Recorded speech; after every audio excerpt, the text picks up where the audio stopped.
नमस्कार मित्रांनो, आज मी जी घटना सांगणार आहे ती अत्यंत चतुराईने आणि थंड डोक्याने केलेला खून आहे.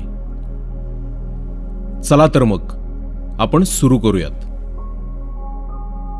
ही घटना आहे पुणे शहरातील आणि या खुनाचा तपास करण्यासाठी तब्बल 12 वर्ष लागले. म्हणजे ही 2005 साली झालेली हत्या आहे आणि त्या हत्येचा आरोपी 2015 मध्ये सापडला. तुम्ही विचार करू शकता की तब्बल 11 वर्ष पोलीस या घटनेचा, या खुनाचा तपास घेत होते.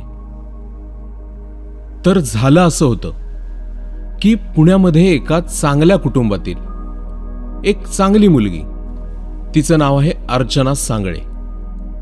अर्चनानं तिचं शिक्षण पूर्ण केलं होतं. ती डिग्री पास झाली होती. त्यामुळेच अर्चनाच्या घरच्यांनी तिचं लग्न करायचं ठरवलं. काही दिवसात तिचं लग्नही ठरलं. मुलगा पसंत पडला. दोघांच्या घरच्यांनी थाटात लग्न लावलं. अर्चनाच्या पसंतीचा मुलगा तिला भेटला होता. त्या दोघांचं अगदी थाटात लग्न झालं. लग्नानंतर संसार सुरू झाला. तोही अगदी आनंदात सुरू होता. परंतु लग्नाला 1 वर्ष झाल्यानंतर अचानक त्या दोघांमध्ये पटेना.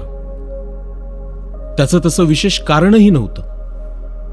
प्रेमसंबंधही चांगले होते, परंतु घरातील काही कामांवरून किंवा एकमेकांना वेळ न दिल्यामुळे त्यांच्यात अगदी छोट्या छोट्या गोष्टींवरून तू मी होऊ लागली.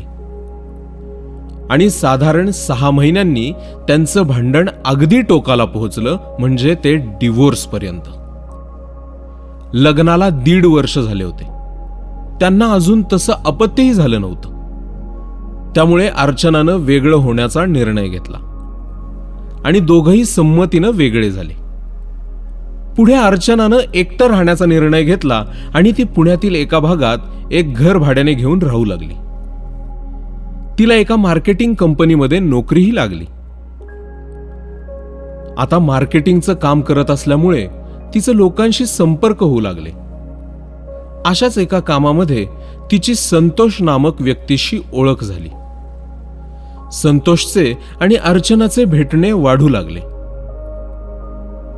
अर्चनाला संतोषचे विचार पटू लागले आणि ते एकमेकांच्या अगदी जवळ आले.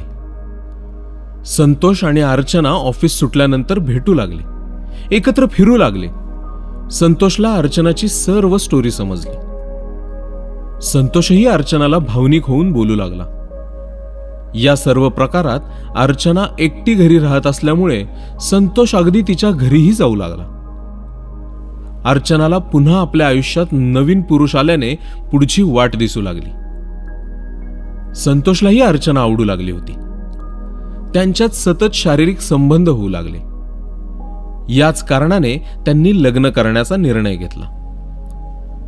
अर्चनाने हे सर्व आपल्या घरीही सांगितलं. ते तिच्या घरच्यांनी मान्यही केलं. तेवढ्यात अर्चनाचं प्रमोशन झालं. अर्चनानं पुण्यातील पॉश एरियात घर भाड्याने घ्यायचा निर्णय घेतला आणि संतोषनं या गोष्टीला मान्यताही दिली. पुण्यातील प्रभात रोड परिसरात एक सुंदर फ्लॅट त्यांनी भाड्याने घेतला आणि 2004 मध्ये त्यांनी लग्न केलं. आता अर्चना अगदी आनंदात संसार करत होती. संतोषही चांगले पैसे कमवत होता. काही 2-4 महिन्यात अर्चनानं घर विकत घेण्याचा निर्णय घेतला.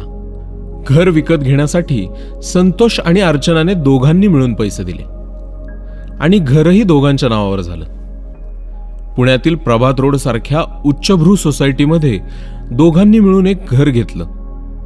परंतु यात अर्चनाचे जास्त पैसे होते, म्हणजे अर्चनाच्या नावावर जास्त प्रॉपर्टी होती.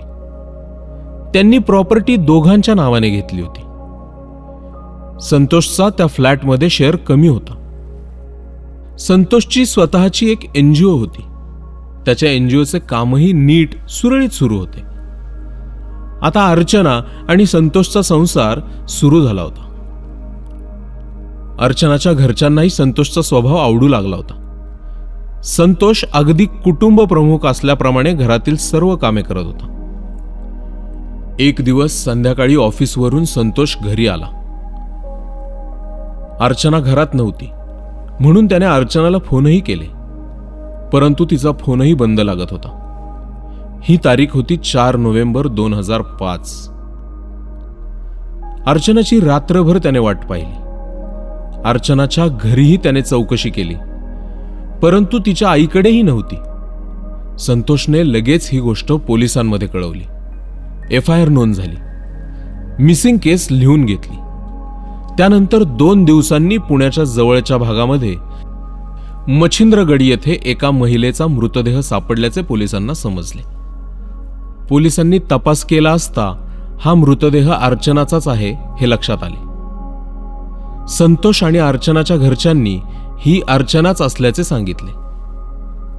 अर्चनाचा खून कोणी केला आणि या खुनाचं कारण काय, या सगळ्या गोष्टींचा तपास सुरू झाला होता. अर्चनाच्या घरच्यांनी पोलिसांना अर्चनाच्या डिव्होर्सबद्दल सांगितलं आणि त्या मुलाने सुडाच्या भावनेने हा प्रकार केलेला असू शकतो असं पोलिसांनाही वाटू लागलं. कारण अर्चना आता स्वतःच्या पायावर उभी राहिली होती. तिचं दुसरं लग्नही झालं होतं. तिचा दुसरा संसारही सुरळीत चालू होता. संतोषचं आणि अर्चनाचं अर्चनाच्या घरच्यांना सगळं काही मान्य होतं. त्यामुळे हा प्रकार सूड बुद्धीतून घडला का असं पोलिसांना वाटू लागलं. पोलिसांनी अर्चनाच्या पहिल्या पतीला ताब्यात घेतलं. त्याची चौकशी सुरू झाली. पोलिसांनी त्याला 3rd डिग्री देखील दिली. खूप साऱ्या चौकशा झाल्या, परंतु अर्चनाच्या पहिल्या नवऱ्याने हा खून केला आहे याचा एकही पुरावा मिळाला नाही. आणि त्यानंही सांगितलं की आमचा डिव्होर्स झाल्यानंतर मी माझ्या आयुष्यात सुखी आहे.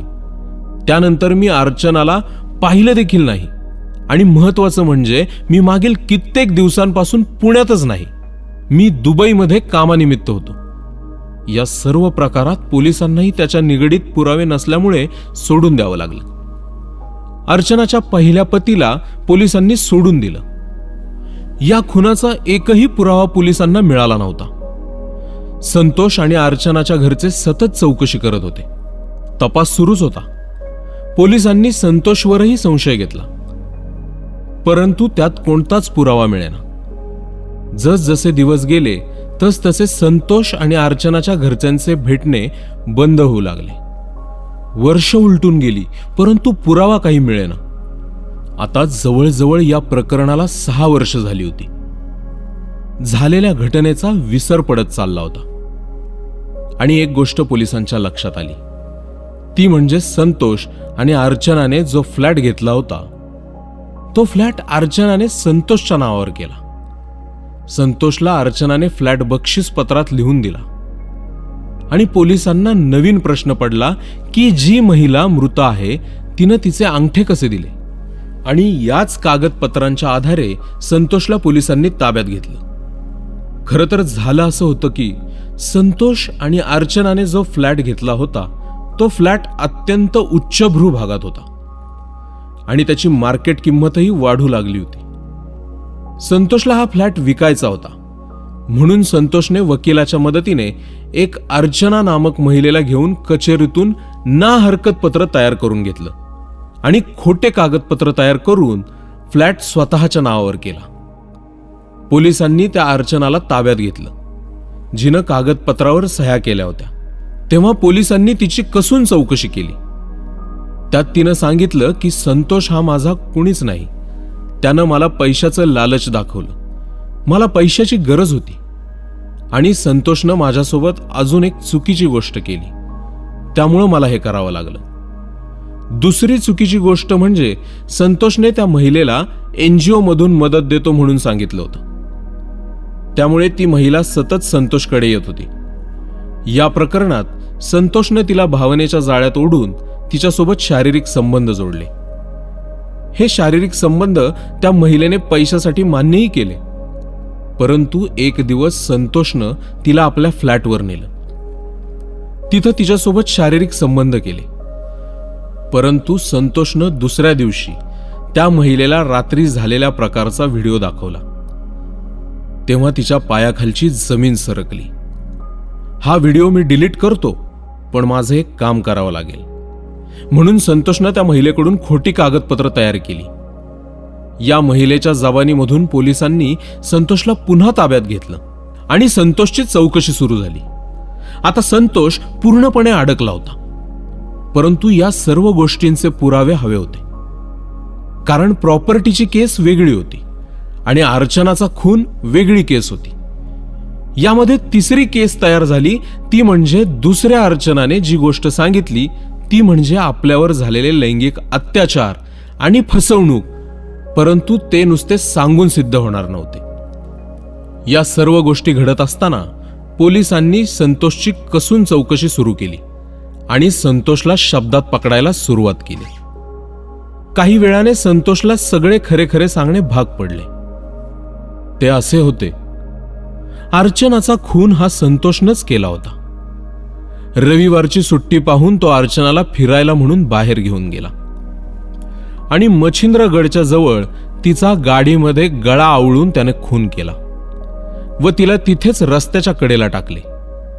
परंतु हा सगळा प्रकार त्यानं का केला हे विचारल्यानंतर त्यानं सांगितलं की प्रभात रोडला जो फ्लॅट आहे त्यात अर्चनाची भागीदारी जास्त होती आणि त्याला हा फ्लॅट विकून दुसरीकडे जायचं होतं, कारण जागेच्या किमती फारच वाढत होत्या, पैसेही चांगले मिळणार होते. परंतु अर्चनाला हे मान्य नव्हतं, म्हणून त्यानं तिला संपवण्याचा कट रचला. यावर पोलीस संतोषवर गुन्हा दाखल करतात. परंतु मागील 10 वर्ष पोलीस संतोषला पकडू शकले नाहीत हे तितकंच खरे. आणि या सर्व प्रकारात अर्चनाच्या पहिल्या पतीला पोलिसांनी प्रचंड त्रास दिला होता. आपली काही चूक नसताना त्याला पोलिसांचा मार देखील खावा लागला होता. समाजात कित्येक वेळा एकाच्या चुकीचे खापर दुसऱ्याच्या माथी फोडले जाते.